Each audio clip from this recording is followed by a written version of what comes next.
I am your host, Tiffany Madison, and this interview can be found at Liberty Me's YouTube channel and on my publishing site, tiffanymadison.liberty.me. Today we are speaking with Professor Andrew Fyfe, an Iraq War veteran that served during the Iraq invasion and in Fallujah during the first years of the war. Professor Fyfe is a Bronze Star recipient and is now currently a doctoral student. You can find his work at atfyfe.com. Welcome, Professor Fyfe. Thank you for coming with us today. Thanks for letting me be here. I know we both have really busy schedules. It's been about a week of us trying to work a time out to do this, so I'm glad we're finally able to talk. I agree. Thank you for taking the time. I know you've been traveling a lot, so we all appreciate you sharing your insights with us. So before I pick your brain on some philosophical and moral questions, which they're definitely coming, let's discuss the situation in Iraq. Can you briefly share with the Liberty Me audience what exactly is going on in Iraq and why Americans should be concerned? That's a big nest of issues, but I'll try to summarize. So Saddam was a Sunni minority, and he ruled over Iraq, and when we came and replaced Saddam's government with a democracy, the Shia, who are the majority there, they won the elections.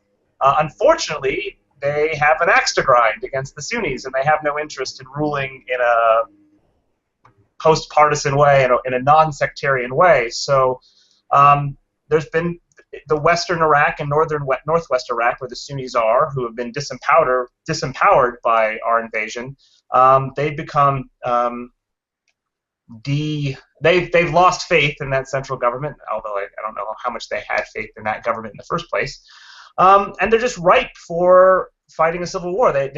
ISIS didn't have any trouble taking over western Iraq and northwestern Iraq because those populaces hate the central Shia government. So I don't know. I mean, ISIS obviously are at least moderately good fighters. I don't think they would stand a chance up against us.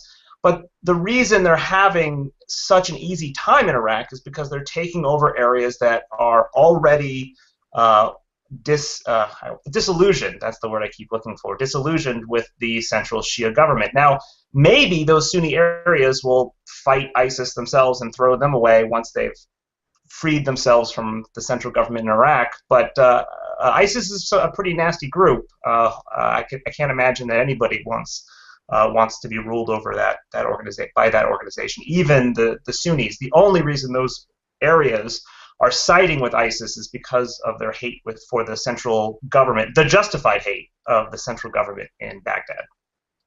Yeah, that's a spot-on analysis, and sadly, it is justified. The puppet installation that we, erected there in typical fashion has done what it always does, and oppressed the minority and even parts of the majority of other regions of the country. And now we're in the situation that we're in. As you said, ISIS has taken Fallujah. For those unfamiliar with the legacy of the Iraq War, the battles of Fallujah 1 and 2 are some of the most bloody American conflicts that have been fought since the Vietnam era. You were in Fallujah, and you obviously know the toll on the American civilian, or on the Iraqi civilians, and on American forces, as well as some coalition partners as well, both from the Marines and the Army. How do you think that OIF veterans feel seeing hard-won cities like Fallujah and even Ramadi falling into extremist hands? I mean, I know this is trite, but it's heartbreaking. It's really disheartening to have those cities fall. I mean, I don't have any particular love for Fallujah, but I know I fought there. There's a lot of lives that have been lost there. It's just sad to devote yourself and have so many veterans devote themselves to trying to make that a better place, and to see it descend back into chaos after we left. I know that a lot of people don't want, and maybe it's in our national interest not to get involved in Iraq again, but on a personal level, I want to go back. I hate to see these the hard-won victories fall apart, and I hate to leave a job unfinished. So yeah, it's rough. Yeah, you're not alone in that sentiment. I think a lot of people who serve there feel that way, and it is very frustrating. That kind of goes into my next question. In your view, if the Kurds hold the north and defend Kirkuk and Baghdad remains strong, assuming ISIS then continues occupying the remainder of the country, do we then have a three-state solution by proxy, or do you think that's an untenable time bomb? Well, I love the Kurds.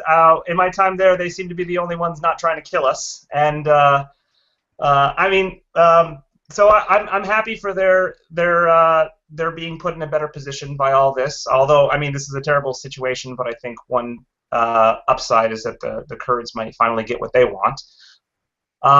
Their independence will cause some trouble because they also want the southern tip of Turkey, and Turkey's also our ally, but I think that might work itself out.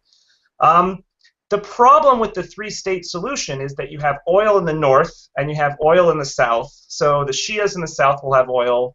The Kurds hopefully will get the oil in the north, and then the Sunnis, which would be the third part of that tripart country, wouldn't have anything, right? The western Iraq and northwest Iraq, where the Sunnis are, it's a desolate area. There's not a lot going on there. So the problem with the three-state solution was always that if we divide the country three ways, there's not three areas with resources. There's two areas with resources. There's a question of which country would get Baghdad, and then there'd be a question of who gets those oil fields in the north. But we might end up with it. We might end up with three countries here, with Kurdistan in the north, with Iraq. I assume they'd hold on to that name for Baghdad in the south with the Shias. And then the Sunnis would get their own country, but that's a hard country to form given that they have no resources. And there's constantly going to be fights over those borders, trying to push them a little further out, particularly over those oil fields in the north, because those Sunnis are going to be desperate to hold those areas. And the Shias are going to want to hold on to those oil fields in the north too. So, I mean, we'll see where that's really the point of, I mean, Baghdad is a point of contention. I don't think that the Shia are going to lose that. I think that's always going to be under Shia control now. But those oil fields in the north, if we end up with three countries there, who's going to get those seems to be the question that's going to be with us for a while now. Yeah, how this actually turns out is a question for the ages. Undoubtedly, it is extremely volatile area, and there's so many different factions and factors that go into whether or not this will turn into something that should have existed 10 years ago or dissolve into an even worse disaster. Moving on to some philosophical questions, I kind of want to pick your brain, given your kind of study. That's more my area. Yeah, and the majority of the viewers that are members of the Liberty Me community are, very liberty-minded. They love politics and philosophy, so I'm sure this will be right up their alley.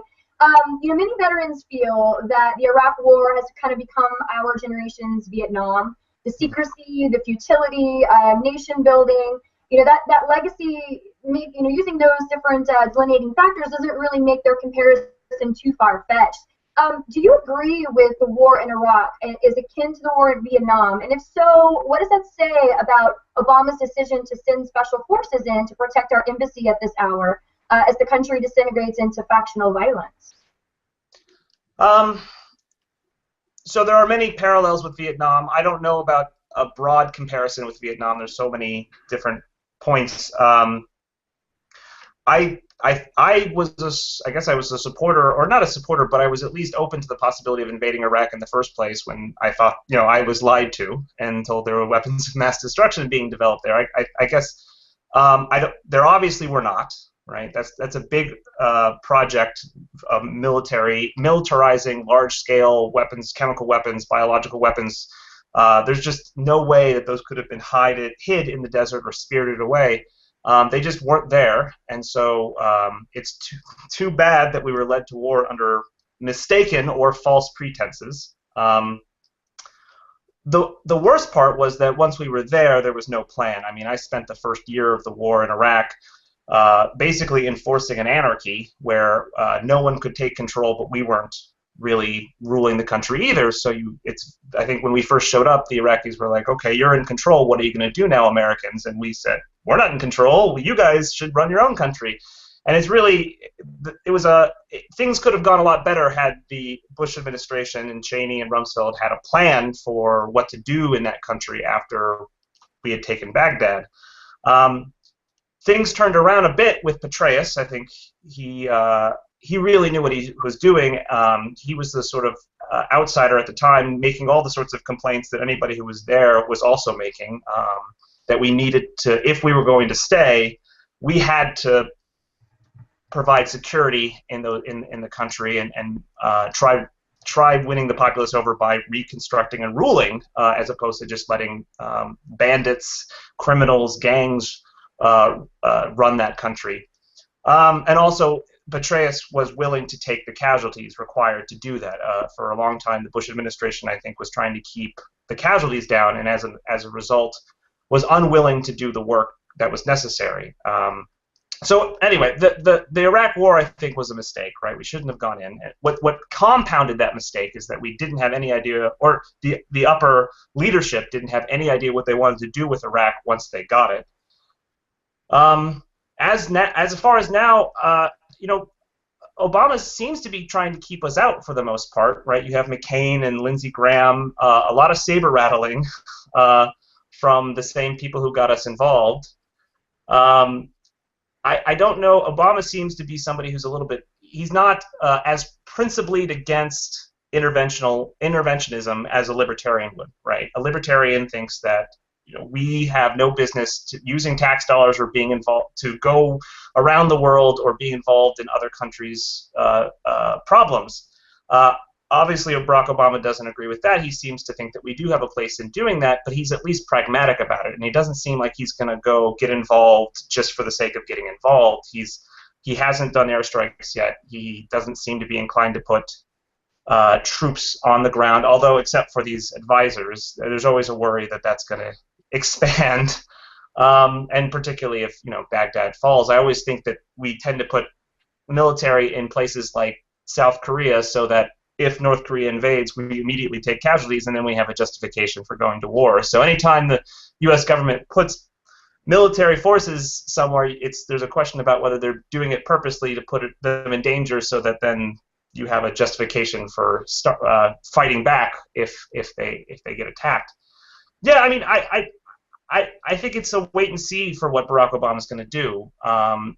He is, like I said, he's not principally against getting involved, but he doesn't seem to be as ideologically driven to war as some of the other politicians we have in our government. Yeah, I would agree with you. In fact, that may be the only, and I mean only, thing that I agree with him on. I've, waged ideological war with fellow conservatives, many of which who profess to be Christian, which are, the Prince of Peace. They should be following his ideology instead of the war hawks and chicken hawks in Washington. But yeah, I mean, that's probably the only thing I defend him on. And getting back to what you had said about Iraq and not having a plan, I am appalled that the policy architects and the Washingtonians that, with their arrogance and conceit, went in without a plan. The Paul Bremers disbanding the Iraqi army. I mean, having us pull back from Fallujah and then setting, our weapons and these trained forces loose, which immediately fell, and then having to go back in and having, casualties again. All of those people should be in prison, in my opinion. But I have a question for you in terms of almost exactly what you just said. And this is getting to the philosophical question there. There is a long-standing tradition in Western culture, just war theory, and most of the people who are watching this are probably familiar with it. And you can answer this quickly, but do you think would you summarize the Iraq War as a just war in accordance with those guidelines? I think I know your answer now. But, is that something and is there any justification that we can make at all for any of the things that we did there?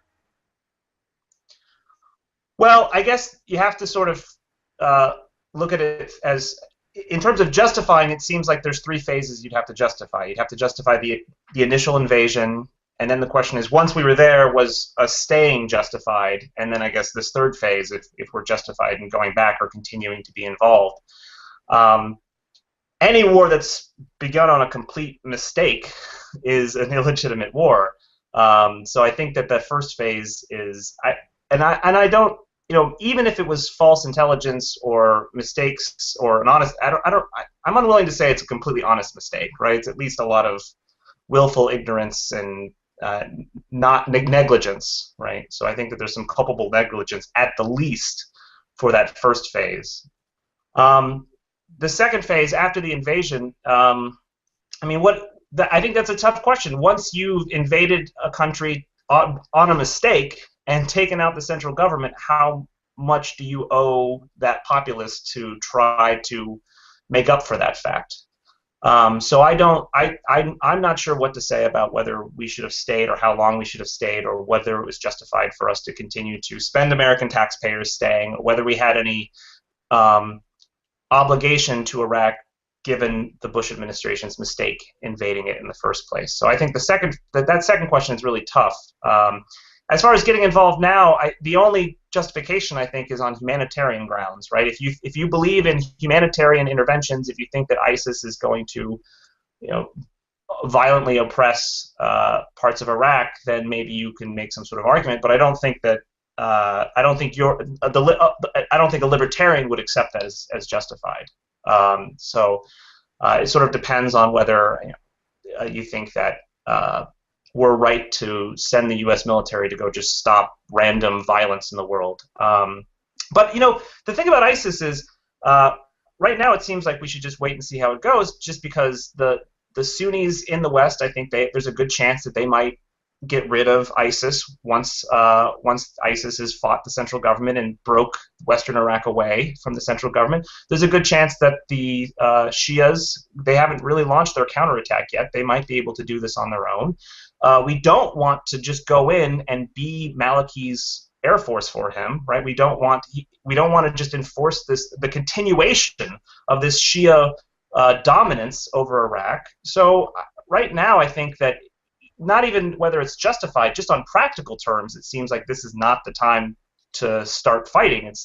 I think we need to wait and see. We would at least need Maliki to realize that he needs to rule this country. Hopefully, step down. At the very least, our involvement on a practical level would have to be contingent on that central government making significant changes in the way that they're treating the Sunnis.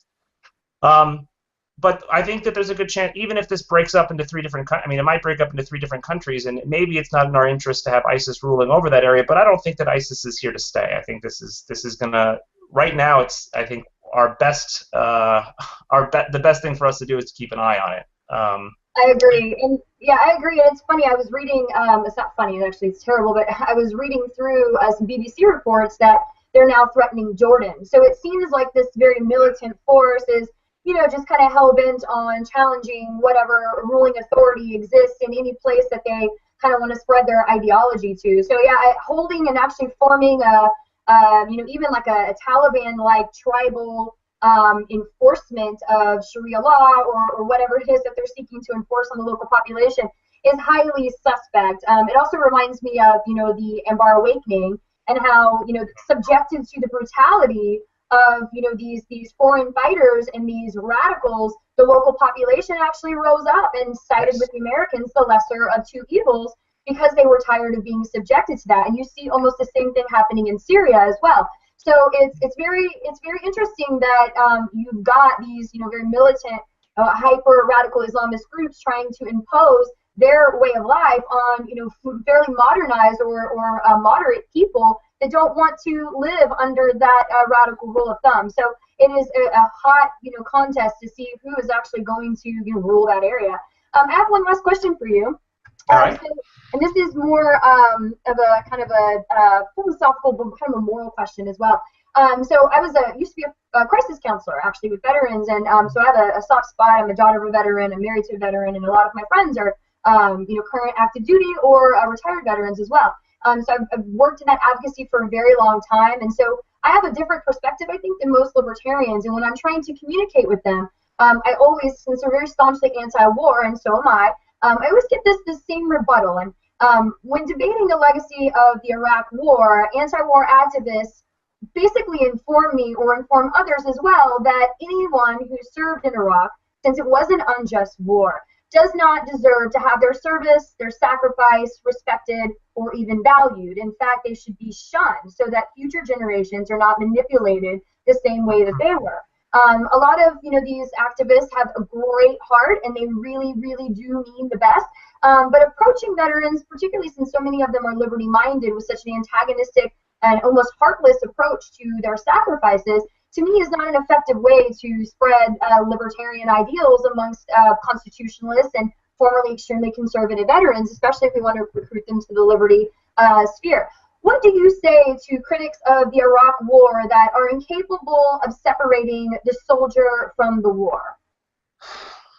I mean, to tell you the truth, I don't think I have anything to say to them. And definitely it'd be a series of expletives if I did. I haven't met many people who have been that way. Maybe people who keep it to themselves, but I have. I've been back for 10, 11 years, and so I have run into a handful of people who take that attitude, and I mean, it's just really angering in a very chest bump, like a fire in your chest kind of way, and I don't really know what to say. It's just I'm sort of dumbfounded by angered and dumbfounded, but so angered that I don't even know what to say. So it's a really offensive attitude to take, at least, and I'm probably too personally involved to be able to have any sort of objective perspective on it. I completely understand where you're coming from. Well, thank you so much for taking the time to speak with us today, Professor Fyfe, and we really value your time and insights. Great. I appreciate you having me on here. Thank you. Thank you. You can read more of Professor Fyfe's work at his website, and you can find the transcript to this interview on my publishing site, tiffanymadison.liberty.me. Please like, share, and subscribe. Post-partisan way, in a non-sectarian way. So there's been the Western Iraq and Northwest Iraq, where the Sunnis are, who have been disempowered by our invasion. They've become they've lost faith in that central government, although I don't know how much they had faith in that government in the first place. And they're just ripe for fighting a civil war. ISIS didn't have any trouble taking over Western Iraq and Northwestern Iraq because those populaces hate the central Shia government. So I don't. Let's discuss the situation in Iraq. Can you briefly share with the Liberty Me audience what exactly is going on in Iraq and why Americans should be concerned? That's a big nest of issues, but I'll try to summarize. So Saddam was a Sunni minority, and he ruled over Iraq. And when we came and replaced Saddam's government with a democracy, the Shia, who are the majority there, they won the elections. Unfortunately, they have an axe to grind against the Sunnis, and they have no interest in ruling in a that served during the Iraq invasion and in Fallujah during the first years of the war. Professor Fyfe is a Bronze Star recipient and is now currently a doctoral student. You can find his work at atfyfe.com. Welcome, Professor Fyfe. Thank you for coming with us today. Thanks for letting me be here. I know we both have really busy schedules. It's been about a week of us trying to work a time out to do this, so I'm glad we're finally able to talk. I agree. Thank you for taking the time. I know you've been traveling a lot, so we all appreciate you sharing your insights with us. So before I pick your brain on some philosophical and moral questions, which they're definitely coming,